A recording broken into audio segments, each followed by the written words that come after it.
आज के दिन तो कमाल ही हो गया। बुग्गा के पापा मंदिर भी गए और मंदिर जाके मेरे साथ जल भी चढ़ाया। जी हाँ, जल चढ़ाया। सुबह लेट सोकर उठे थे 11 बजे तक, क्योंकि सुबह इन्होंने आँख ही नहीं खुली थी। सुबह इन्होंने चाय बना कर दी। चाय देने के बाद इन्होंने मुझे चाय डाल कर दी, तो फिर उसके बाद मैंने नींद में चाय पी ली, मुझे पता ही नहीं लगा। फिर यार उठना तो था ही, उठ के यार तैयार हुई। तैयार होने के बाद पूजा करी। पूजा करने के बाद मैं ऊपर गई, क्योंकि मेरा डेली का काम है। मैंने तुलसी मैया को जल दिया और सूर्य भगवान को भी जल दिया। सूर्य भगवान को जल देने के बाद बुग्गा हो और बुग्गा जल ना दे, ऐसा हो ही नहीं सकता। फिर आज तो सबसे खास दिन था, क्योंकि ये जो आज मंदिर जा रहे थे ये मेरे साथ मंदिर गए। मंदिर में आगे आगे तो बुग्गा हमेशा ही होता है। किसी ने कहा भी था बुग्गा हमेशा रॉक्स होता है, तो गाइज ये बुग्गा ना सच में रॉक्स होता है।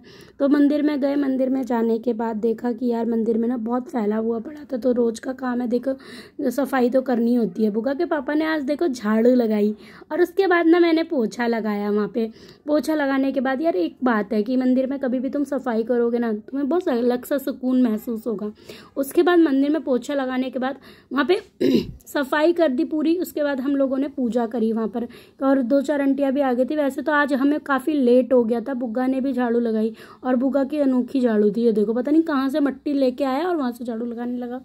फिर उसके बाद मैंने पूजा करी। आंटियाँ भी आज आई। वो बोल रही थी मेरे से कि मुझे तो लगा मैं ही सबसे लेट हूँ, पर गई आंटी मैं भी खुद लेट थी। आज 12 बजे आज मैं मंदिर पहुँची थी। मंदिर पहुँचने के बाद मैंने बेलपत्री को यहाँ पे उनके ऊपर शहद लगा रही थी। मैं शहद लगाकर हम भोले बाबा को अर्पण करते हैं। उसके बाद मैंने बुग्गा के पापा से बोला कि जाओ अपने पापा को लेकर आओ अंदर, लेकिन बुग्गा के पापा ना कुछ बाहर यार कर रहे थे शायद किसी से बात या, तो फिर उसके बाद मैंने इन्हें बुलाया। ये आए और इन्होंने मेरे साथ ना आज भोले बाबा को जल दिया। और आज मुझे बहुत अच्छा लग रहा था, क्योंकि इन्होंने मेरे साथ जल चढ़ाया। आज जल चढ़ाने के बाद फिर उसके बाद बुग्गा भी जिद कर रहा था, तो बुग्गा के भी लेकर हमने उसके साथ भी जल चढ़वाया उसको। फिर उसके बाद हम घर आ गए। हमने मंदिर से घर आने के बाद फिर सोचा था यार भूख बहुत तेज़ लगी थी, क्योंकि भूख खाना था, और रात यार 1:30 बजे तो खाना बना ही था। फिर रात का खाने को ही गर्म करा हमने। गर्म करने के बाद मैंने उसके बाद रोटियां गर्म करी, जो हमने पूड़ी भटूरे बनाए थे। और भटूरे बनाने के बाद मैंने इनकी थाली तैयार करी। थाली तैयार करने के बाद इनको खिलाया खाना पहले। फिर उसके बाद मुझे उसके बाद बुग्गा भी था, बुग्गा ने को भी खिलाया। बुग्गा को खिलाने के बाद इनको खिलाने के बाद फिर खाना मैंने खाया। मैंने खाने के बाद फिर उन्होंने कुछ कपड़े धोने थे, तो मशीन को बाहर निकाला। मशीन को बाहर निकालने के बाद सर्फ डाला मशीन में, फिर उसके बाद कपड़े डाले। आज कपड़े सुखाने फिर ऊपर गई मैं, क्योंकि मशीन में ही आधे कपड़े सुखा दिए थे, क्योंकि यार मौसम ख़राब था ना, और बुग्गा के पापा को कल निकलना भी था।